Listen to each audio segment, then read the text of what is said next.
Iraq war, mistake or the right call? Well, the better question is not, because knowing what we know now, the bottom line is we don't have the same intelligence. The intelligence is different than we had back then. The better question to ask, not just me, but to ask Hillary Clinton is, why did she and the president know? What were they given military advice about not to pull out as rapidly as they did?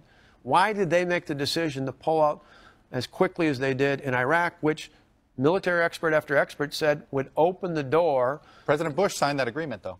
But it's a bad deal. All right. For what it's worth, this was a bipartisan. But this is, and I'm free to credit. I think the Bush administration spent far too much money, and I'm willing to call that out. And I think the North Korean deal the Bush administration was a part of is precisely why the Iran deal is such a bad deal. We're sitting here today worried about what's happening with nuclear weapons, many of which are missiles directed potentially at U.S. territory in North Korea. It's precisely why that deal was a bad deal. And when it comes to Iraq, we shouldn't have pulled out this early. It's opened the door, and the vacuum has been filled by ISIS. I would lift the political restrictions on the military person already there, give them the ability to work with our Kurd and Sunni allies, and that will help us reclaim the territory taken there. Do you believe ISIS would be the threat it is today if we had not gone into Iraq?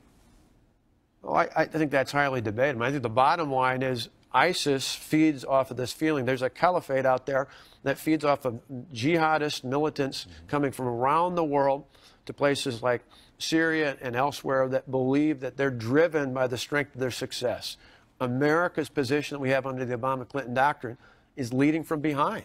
And that only feeds into this belief that they're winning. We need to send the opposite message, that we're drawing a line, that America will not be intimidated. I certainly won't be intimidated.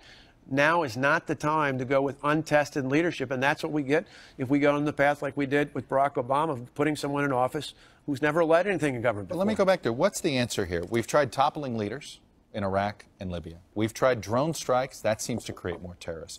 We've pulled back. We've gone in. Nothing seems to stop this issue of Islamic terrorism. What is it? What are you going to do differently that is somehow going to solve this problem? Well, different from this president, from the policy that Hillary Clinton was involved with, is lifting the political restrictions and the personnel already there. I'll give you a good example. We have people in Iraq right now in the military, over 3,000 troops. It's not a question of sending more, and it's about empowering them to unleash the power of the United States military. We have people right there as air controllers who could literally draw on airstrikes with absolute precision. They can't do that. That's particularly difficult because I talked to a general earlier this year who said airstrikes can be effective, but right now they're like a drizzle. He said we need to have a thunderstorm there. But with all the different parties, with all the different... So you would increase airstrikes. What about ground troops?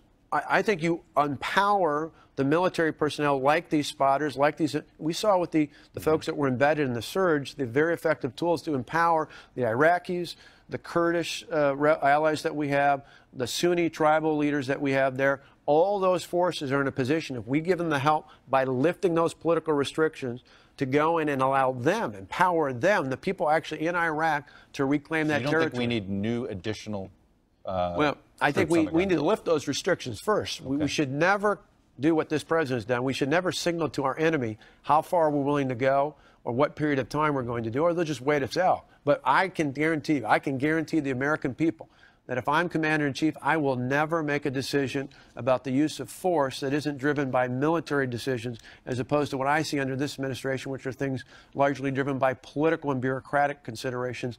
We need to assess lifting that, how effective that is, and then work with our military leaders to see what's the effective next course.